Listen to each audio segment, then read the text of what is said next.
That was too long an introduction. In fact, your introduction is going to be longer than my presentation, so we might as well go home.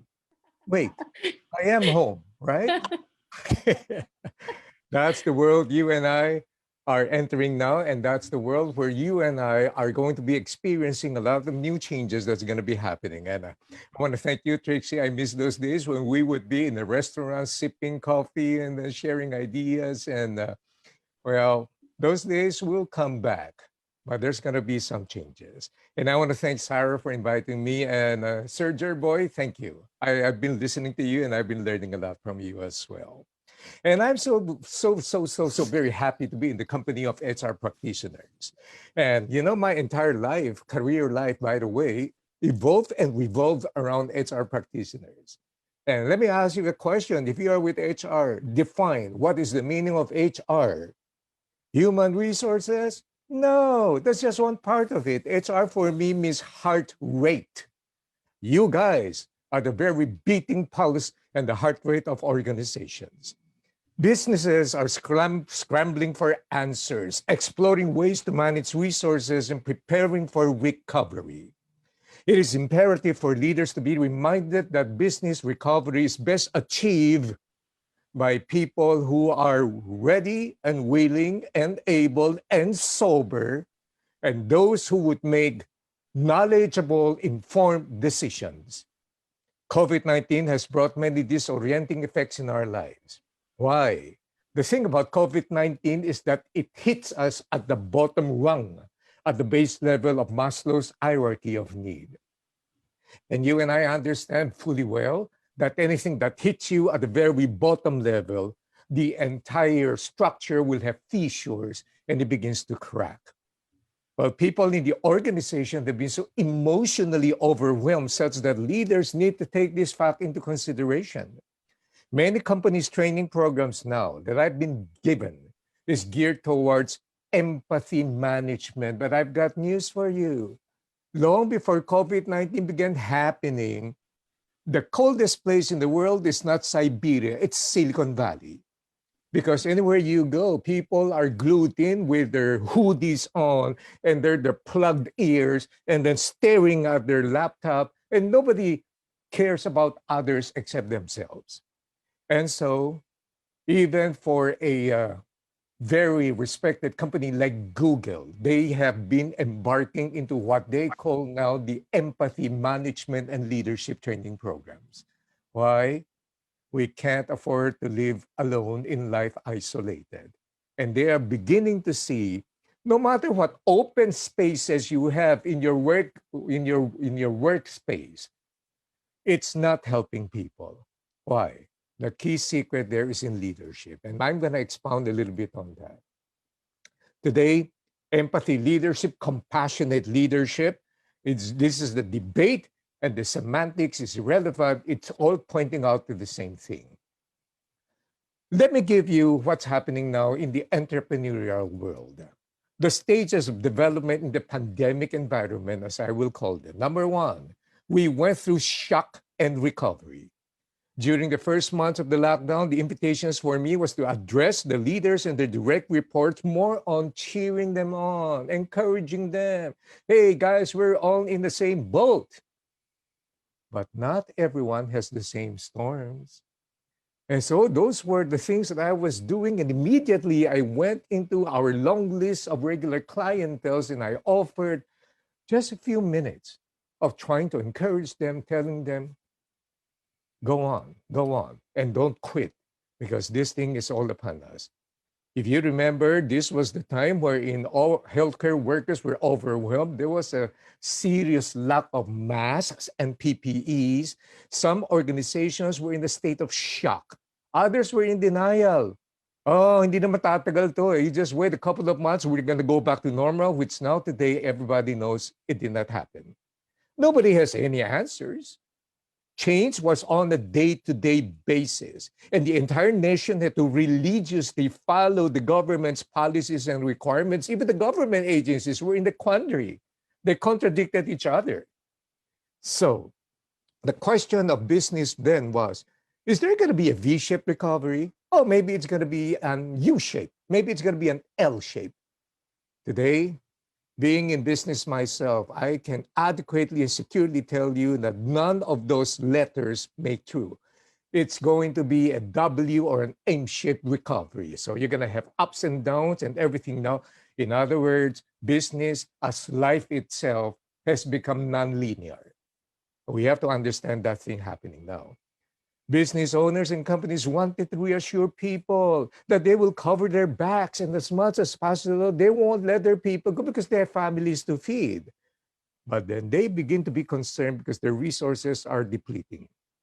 Number two, you now enter the states of redesign. 3 to 4 months into the lockdown, companies begin to accept the fact that COVID-19 and the lockdown is not something that will disappear in a few weeks or months. Nobody talked about the possibility of a V-shaped recovery anymore. This time, masks and PPEs were made available. Why? Repurposing, pivoting. My daughter, who is a very well-known figure in the fashion wedding gown design industry, pivoted and started making designer masks, and she started exporting all over the world.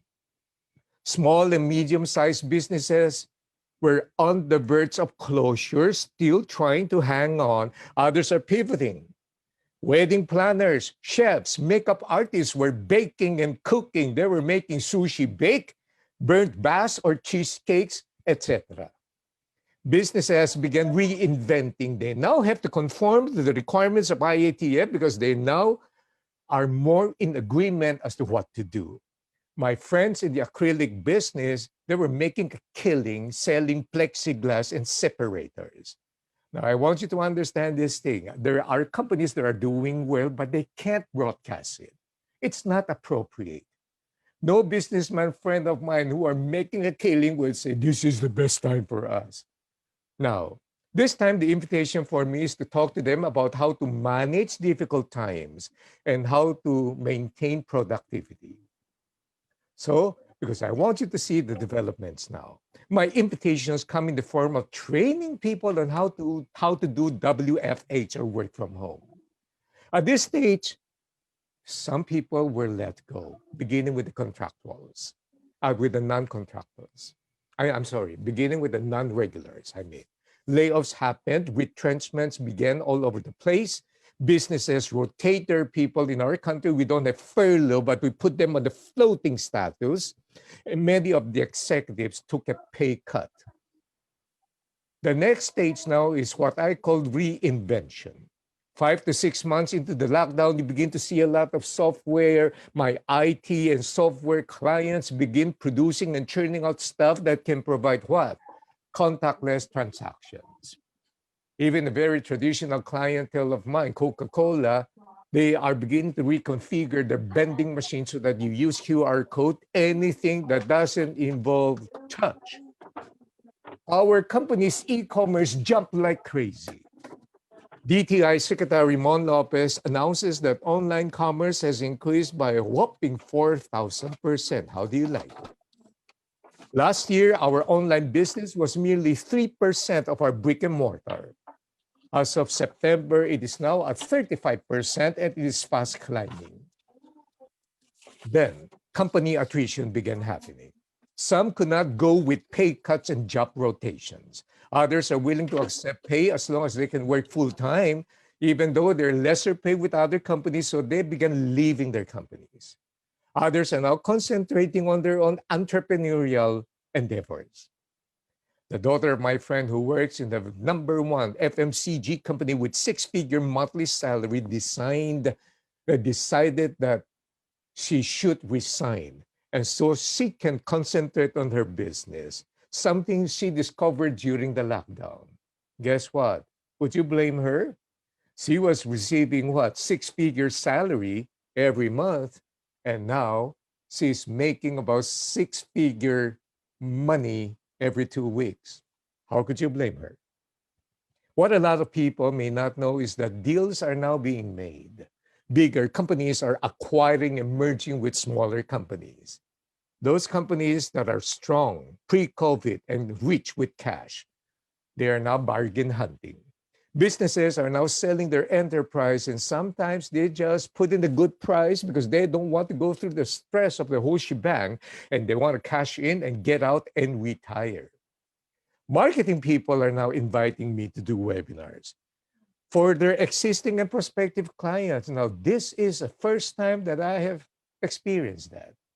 Usually, I get invitations from HR to do training. Now, I'm beginning to get more marketing people inviting me because everything now is online. They still have to do prospecting, they still have to add value to their existing dealers and distributors and clients. And so, guess what? The changes are happening now. There are things that are gone, there are things that are new. Things that are gone. Clients do not want any political briefing anymore. It has been gone for the longest time. Clients are not preferring to have economic briefing. Why? Because you can get it anywhere else. You can go to Bloomberg, you can go to ANC, you can call your friendly neighborhood Jerboys Bank, and their account officers will give you the economic background that you are wanting for. Next, they don't go, you know what's gone? Entertainment. They don't feel that this is the right time to be entertaining your clients now because their hearts are not into it.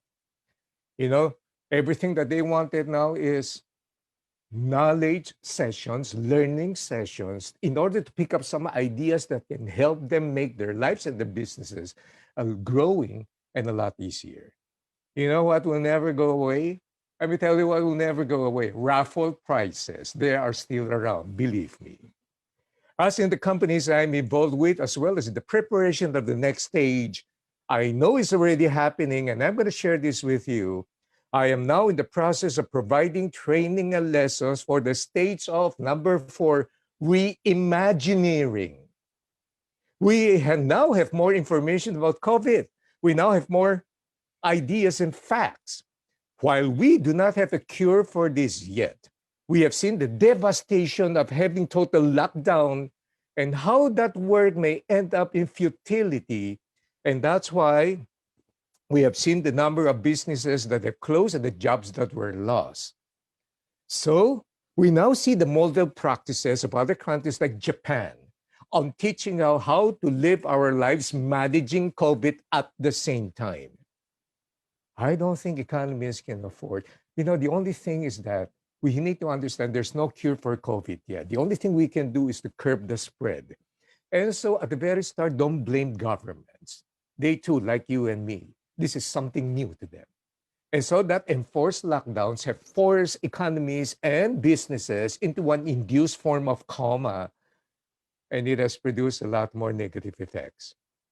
We have seen the number of businesses that have closed and jobs that were lost, and we now see that what's this now? Nobody talks about the V-shaped economy anymore, recovery. Google announces that their people will be working from home until July of 2021. Uber announces that their people are going to be working from home until October of 2021. Jack Dorsey, the chief guy of Twitter, says we're going to send our people to work from home forever. Microsoft Team has just recently announced that their people will be working from home.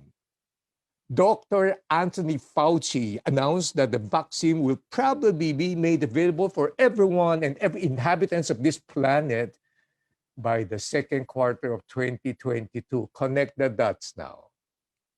This virus is going to be here to stay. Work from home is going to be something that you will have to live with. I myself see a hybrid of certain days, maybe most days you're going to be working from home. And then most days, maybe certain days you got to report in a physical office. Why? Because work from home has indeed settled the age-old debate.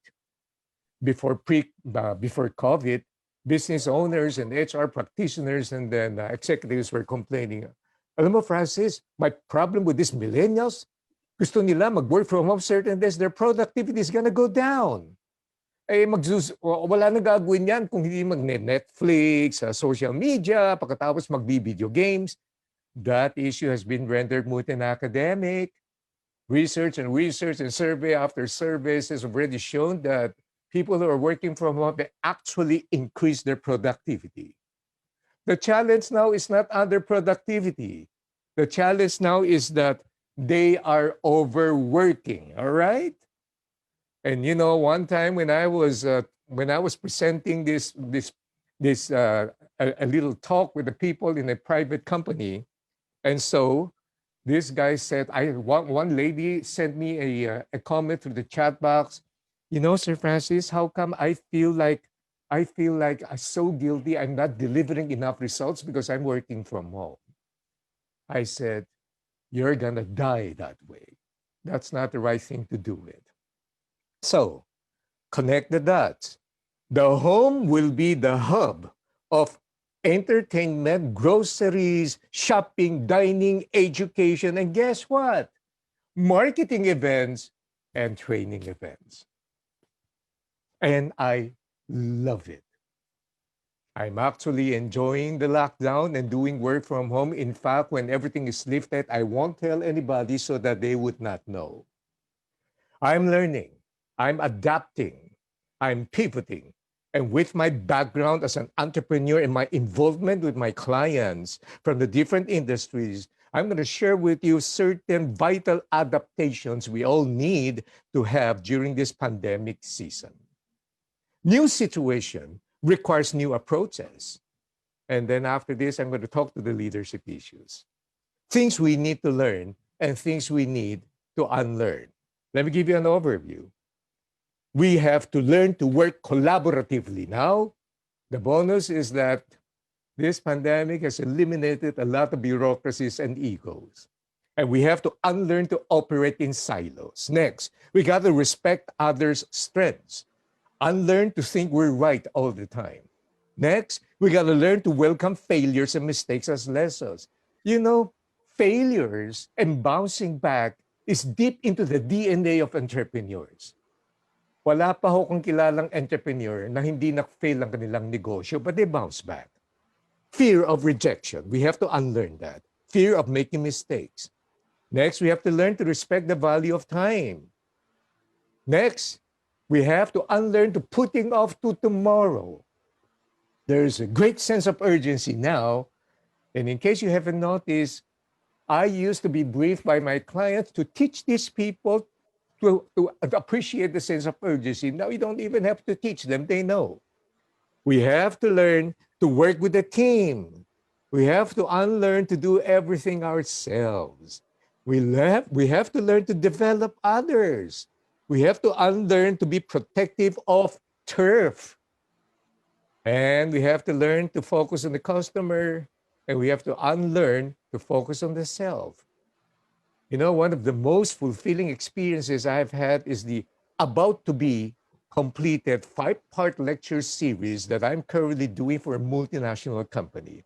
Actually, they commissioned me for 4 parts because I felt like there's just so much I still want to share with them. I offered a 5th part for free. Each session entails 1.5 hours of lecture plus 30 minutes of Q&A. Watch this now. This is so unlike the traditional 2 days, 3 days training when everybody gets so tired and then they go home and then they forget everything. They put their manuals on the shelves, never revisited their manuals now. It seems like right now the ideal time is, well, depends on who will be delivering the lecture. The ideal time for me now is about 1 hour and maybe 15 minutes. And then I will allow the Q&A to go as long as possible. And believe me, there are instances where I would have Q&A that would drag on for more than 30 minutes. There's only one conclusion here. They are engaged, aren't they?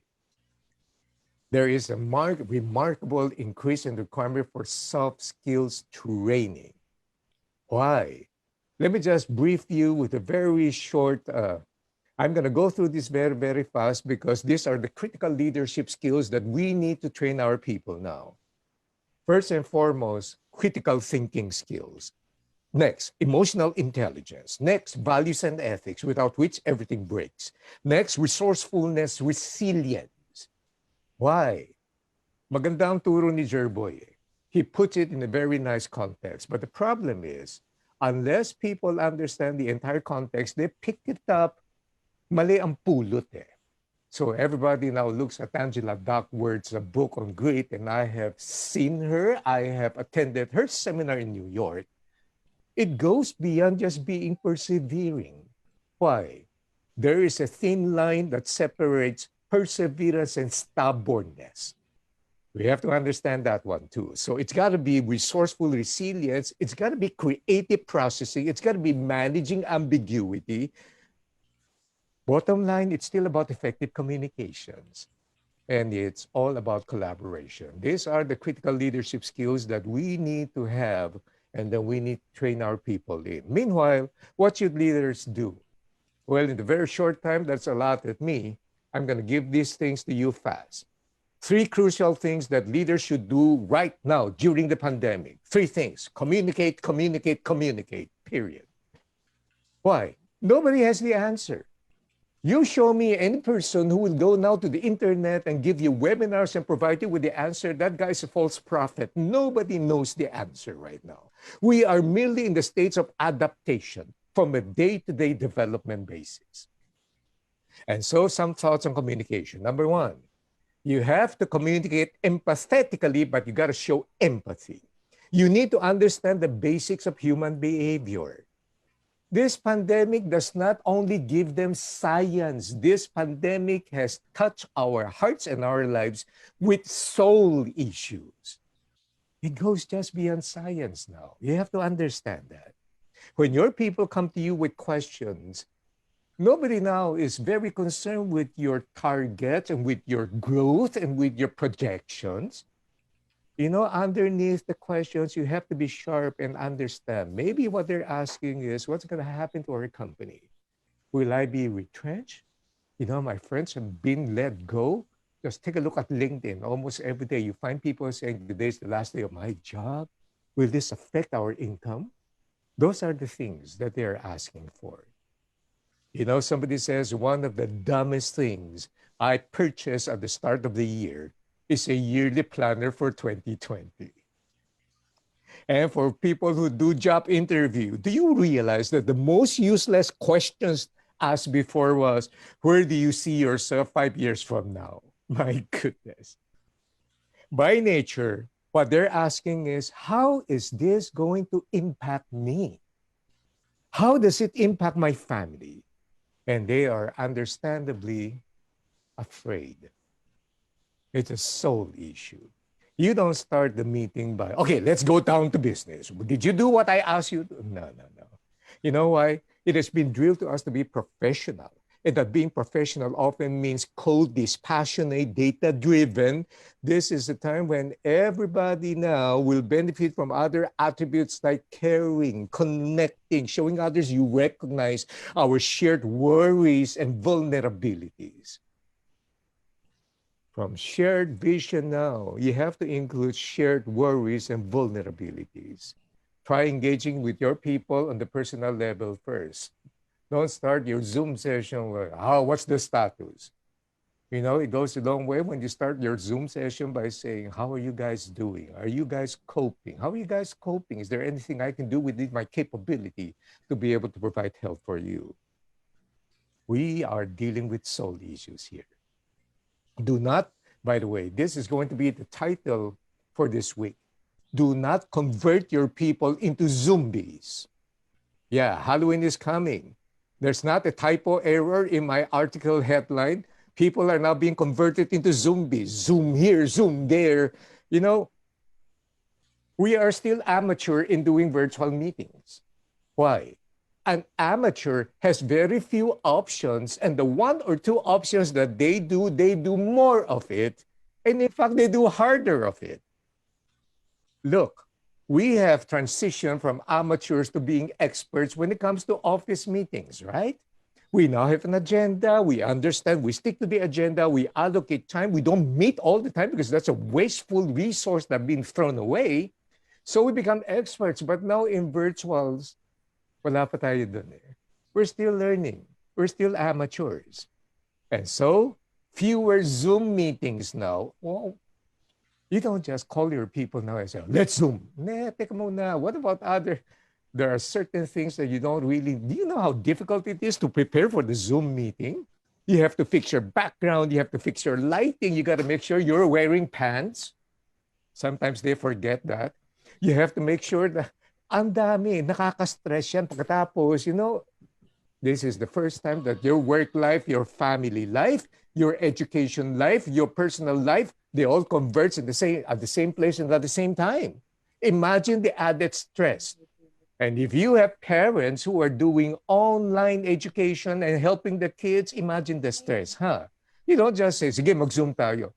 Meron ka namang Viber, may WhatsApp ka naman, may SMS ka, may email. Number two, you got to communicate with your clients constantly. There are too many more noises out there, but your clients and customers want to hear your voice. This is what I advise business owners and executives. I said, the Pareto principle still operates now.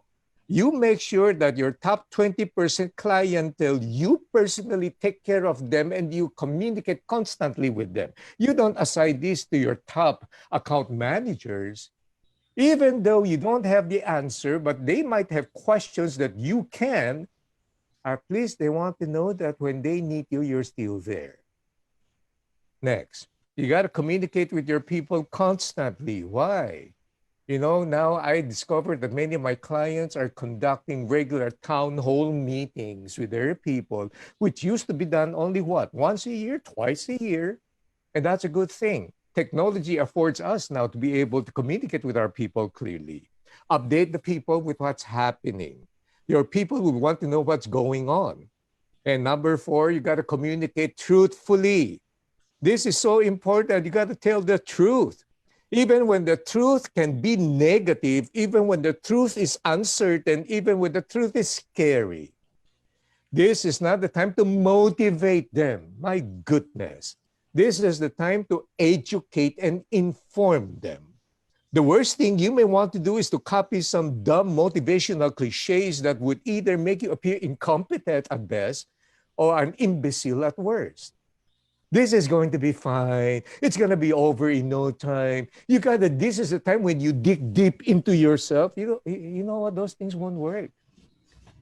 In the TV interview, I told the TV host and I said, I hate those statements.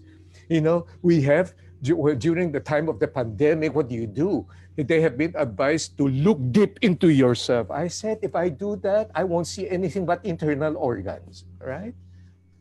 Leaders do not motivate their people during a crisis. Leaders lead their people during the crisis.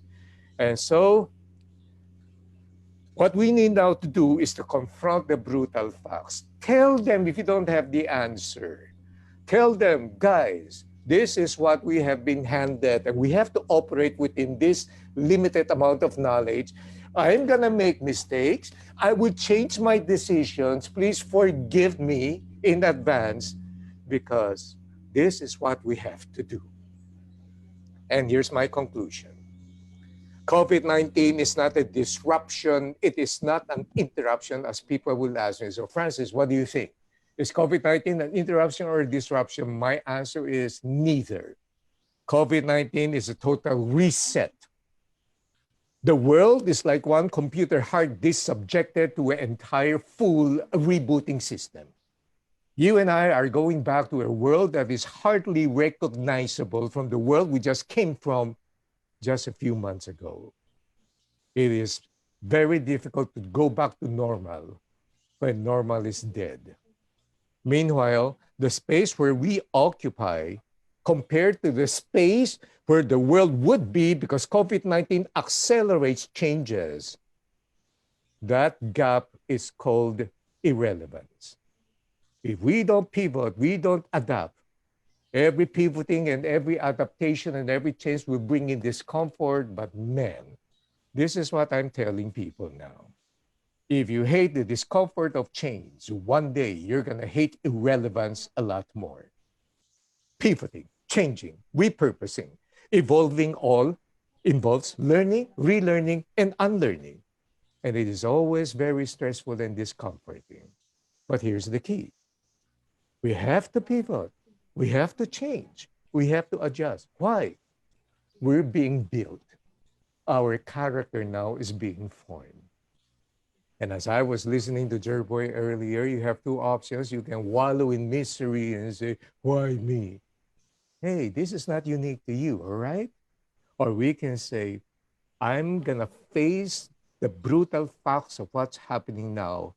I will get more information and knowledge and learn, and I will go through this.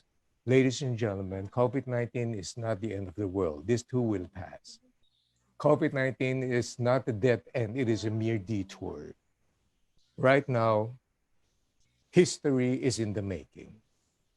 This is, as most people now say, become a cliche. This is unprecedented. Of course it is. But we are making history, and you and I are taking part in it. But here's the key.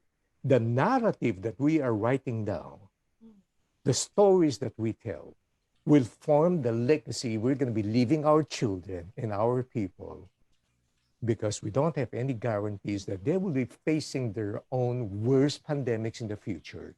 But this puts us in a unique position to be able to guide them and leave them stories of how we are able to conquer this adversity.